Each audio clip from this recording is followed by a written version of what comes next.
मधुबनी जिले के झंझारपुर ललित कर्पूरी स्टेडियम में भारतीय जनता पार्टी के गृह मंत्री अमित शाह के दौरे से मधुबनी, दरभंगा और झंझारपुर लोकसभा क्षेत्र में तरह तरह की चर्चाएं काफ़ी तेज हो गई है। यह कार्यक्रम अमित शाह जी का कितना सफल रहा और कितना असफल, इस पर चर्चाएं काफ़ी तेज हो चुकी है। खासकर अमित शाह जी के प्रोग्राम को सफल बनाने के लिए बिहार के भारतीय जनता पार्टी के तमाम बड़े नेता, केंद्रीय मंत्री झंझारपुर पहुंचकर उनको उत्साह बढ़ाने के लिए सुबह से ही झंझारपुर में कैंप करते रहे। झंझारपुर में कार्यक्रम का नायक झंझारपुर के विधायक नीतीश मिश्रा जी थे, जिन्होंने इतनी बड़ी कार्यक्रम को सफल बनाने में सभी नेताओं से सहयोग लेकर कार्यक्रम को सफल बनाया। कार्यक्रम में भीड़ इतनी थी कि अमित शाह भी गदगद हो गए थे। अब कई सवाल छूट गया कि आखिर मधुबनी, झंझारपुर और दरभंगा से लोकसभा सीट जीतने के लिए अमित शाह ने जो चाल चली है वह कितना सफल होगा। अब कौन कौन लोग यह तीनों लोकसभा क्षेत्र के उम्मीदवार होंगे। खासकर झंझारपुर में तो बड़ी चर्चाएं हैं कि आखिर झंझारपुर से कौन चुनाव लड़ेगा जो इस सीट को जीत सके। सवाल बड़ी गंभीर है कि अगर नीतीश मिश्रा जी को लोकसभा का टिकट भारतीय जनता पार्टी देती है तो छोटे और बड़े की लड़ाई ज़बरदस्त हो जाएगी। तब एनडीए के खिलाफ जो इंडिया गठबंधन है वह ऐसा उम्मीदवार चुनेगा जो नीतीश मिश्रा को पराजित कर सके। अगर भारतीय जनता पार्टी अति पिछड़ा खेल खेलती है तो इस बार किसे टिकट देती है। पूर्व में जो सांसद थे वीरेंद्र कुमार चौधरी, अभी वर्तमान में भारतीय जनता पार्टी के नेता हुए हैं ललन मंडल। वहीं कई ऐसे भी नेता हैं जो पिछड़े क्षेत्र से चुनाव लड़ सकते हैं। अब झंझारपुर सीट जीतने के लिए कौन ऐसा उम्मीदवार भारतीय जनता पार्टी चुनती है वह तो समय बताएगा।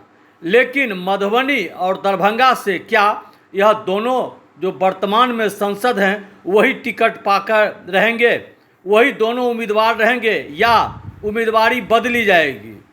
सवाल दरभंगा से भी है, सवाल मधुबनी से भी है। कौन मधुबनी से चुनाव लड़ेगा और कौन दरभंगा से चुनाव लड़ेगा। वर्तमान में अशोक यादव मधुबनी से हैं और गोपाल जी ठाकुर दरभंगा से हैं। लेकिन इन दोनों सांसदों पर कई सवाल आम जनताओं के दिमाग में है कि आखिर ये लोग 5 साल के कार्यकाल में अपने क्षेत्र का क्या विकास किए। यह चर्चा अमित शाह के नज़र में भी चला गया हुआ है कि यह दोनों क्षेत्र जो है सो सांसद के द्वारा किए गए कार्य से मतदाता खुश नहीं हैं।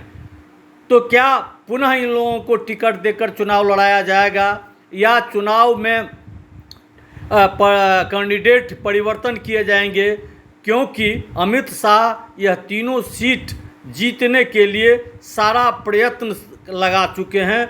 और जो कार्यक्रम में उन्होंने भाषण में दिया उससे लगा कि इस तीनों सीट जीतने के लिए अमित शाह जी जान लगा चुके हैं। और सच है कि नीतीश मिश्रा के द्वारा किए गए यह कार्यक्रम में बिहार के तमाम भारतीय जनता पार्टी के लीडर उपस्थित थे।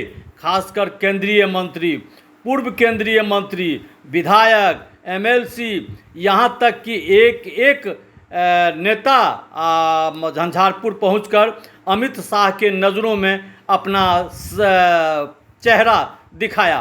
क्योंकि आपको मैं जो दिखा रहा हूँ यह देखिए कि नीतीश मिश्रा के कार्यक्रम में अमित शाह सभी नेताओं से मिल रहे हैं।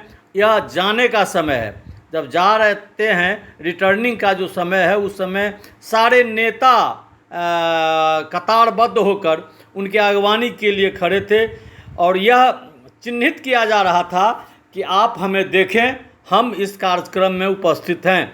या जो वर्तमान विधायक हैं, वर्तमान केंद्रीय मंत्री हैं या भारतीय जनता पार्टी के बड़े बड़े जो नेता कहे जाते हैं, वे सारे लोग कल दोनों हाथ जोड़कर अमित शाह की प्रतीक्षा में थे। यह हम आपको स्क्रीन पर भी दिखा रहे हैं। जब वो निकल रहे थे तो सारे नेता उनके सामने खड़े थे। कई सवाल है। उत्तर बिहार के यह जो 3 सीट है वह मिथिला के महत्वपूर्ण सीट है और ये तीनों सीट जीतने के लिए भारतीय जनता पार्टी सभी तरह के हथकंडे अपना सकते हैं।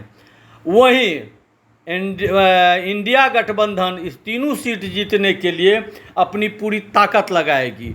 वैसे ही तीनों सीट पर इंडिया गठबंधन का कोई भी उम्मीदवार का चयन अभी नहीं किया गया है, जिससे यह कहा जा सकता है कि इंडिया गठबंधन के यह उम्मीदवार ताकतवर है या कमज़ोर। लेकिन यह तो तय है कि अशोक यादव मधुबनी से, गोपाल जी ठाकुर दरभंगा से ताकतवर माने जाते हैं। वैसे आने वाले समय में क्या स्थिति होगी यह तो समय बताएगा, लेकिन अमित शाह के जो कार्यक्रम हुआ वह काफ़ी महत्वपूर्ण और सफल रहा।